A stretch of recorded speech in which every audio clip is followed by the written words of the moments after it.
Hello, chess lovers everywhere. Here we are, another game for you from myself, Robert Radford, of 50 Years of Chess. This is one of the games which I'm now going to show you against Jody Johnson. We became quite good friends. We played each other several times. We won about two each. I think in the end I won three and he won two and we drew one. But they were always good games, always cut and thrust games. And this one was the first one of our encounters. No, the second one, because I played him many years before that when he was just very young, which I won. But he showed signs of being a good player. And he was a good player. He developed into a very good player. He was quite capable of beating players graded above him.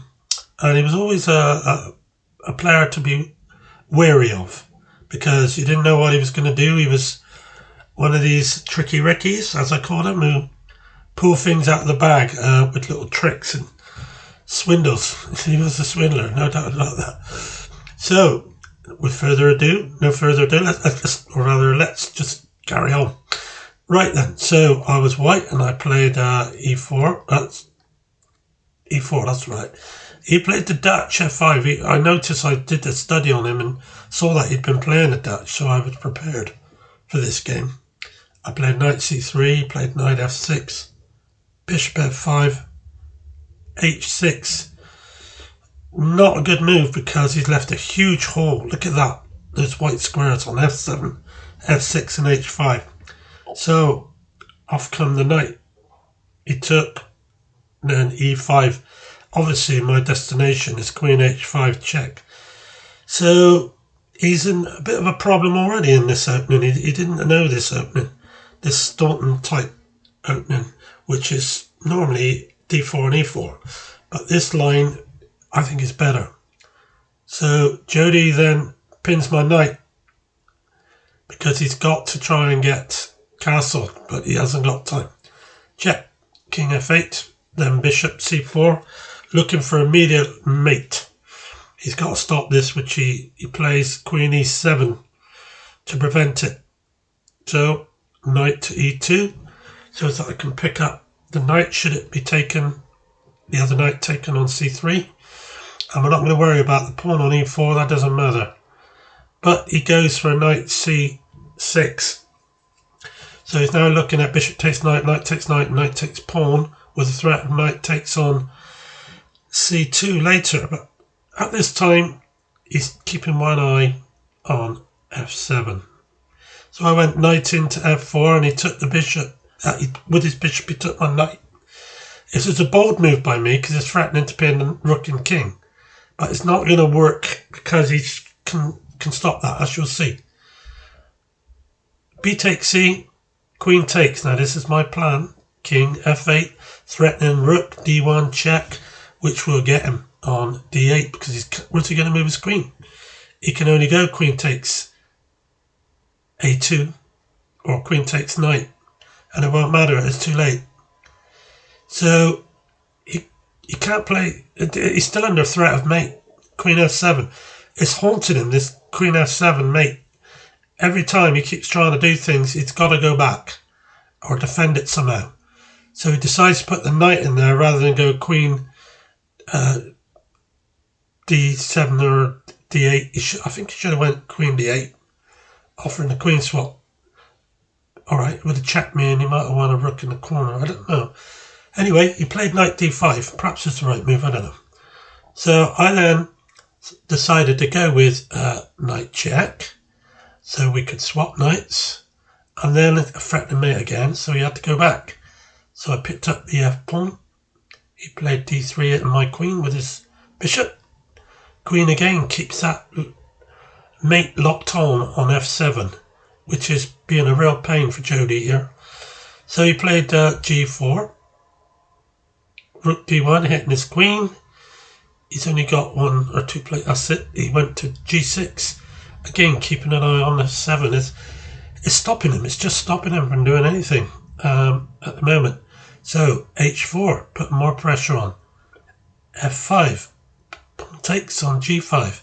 Can't take pawn takes because of rook takes, so he attacks my queen, goes back to f3, then he attacks my bishop. This is good moves, but it got rid of the threat on the mate. But where do we stand? He's a pawn down, which he can win back right now, which he does. But my position is better. Even though neither of us can castle, my king is better protected. And especially as I play rook h5, joining the attack. He now tries to create a queen swap situation, which we do, because when we do, I play my rook into e5, doubling up the rooks. And he's nowhere near developed yet. He's just brought out his bishop, but it's too late, because after rook d7, he's got to defend it, or there's nowhere else he can go. So he plays rook d8. So now I've got a 2.4 advantage on Stockfish. That's good, very good. It's winning. So bishop into g6, very strong, I think. He's finding it difficult to do anything, so he went king to g8. And I brought my other rook up to e5. Now here, this is why I call him Tricky Ricky, because he's trying to con me with a trick, a little swindle. If I play rook takes d5, he can flick the bishop out to b5 check and picks up my rook. But I wasn't going to fall for that, and instead I moved my king over one square. And this is where I saw a visible sign from Jody when he took his arm and sort of moved it in a way when you kind of swish it as to say damn. And I smiled to myself, and I knew that he was looking for a swindle because he knew he was losing. So he played bishop into c6, and I played rook f5, brought his rook out to d6, hitting my bishop, so I checked him. He went to g7, so that gives me a discovered attack. What am I going to do about this? So I went to d8, and I'm now starting to get him in a kind of mating net, but it's not a mate. He can still go back. He can still go back, which he did to g8. So I swapped the bishops off. Why not? Piece up. That's the right time to do it. Rook takes, and now I take that pawn that he was trying to offer me with a sting to the end of it, a poison pawn, but I took it this time. And so he moved his king across to attack my rook. Maybe, yeah, he had to do that because otherwise it's rook d8 mate. So I then took his b pawn and he checks me. Rook e5 check. So I played king d2. He plays rook f7, and then what did I do? Give you a minute to work out this. Stronger players know straight away what I did, but some of you weaker ones might not. So have a little look. How can we finish this game quickly, suddenly, immediately? As Stockfish shows, I have a 9.5 advantage, which means I've won the game about 4 times over. So do you see it? It's a rook move. It's not rook takes a7. It's not rook takes c5. It's not even rook e8 check because he can bring his rook back. No, rook f5. That's the winning move. That's the one that broke the camel's back. That's the one that caused Jody to resign. Why? Because if he moves his king to e8, I play rook b8 check, and his rook on g8 is lost. So there you are. Robert Radford 1, Jody Johnson 0. I didn't really give him any chances in this game. I played sharp all the way through. I just kept after him, didn't allow him to play because I know he can be a very, very dangerous player if he's allowed to be.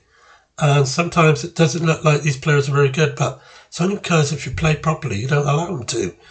And that's what chess is really all about, is not allowing the other player to express himself on what he can do or what he should do. If you're playing the way you want to, you dictate, and that's what wins you games. So, thank you. Looking forward to seeing you all again soon. Have a nice day.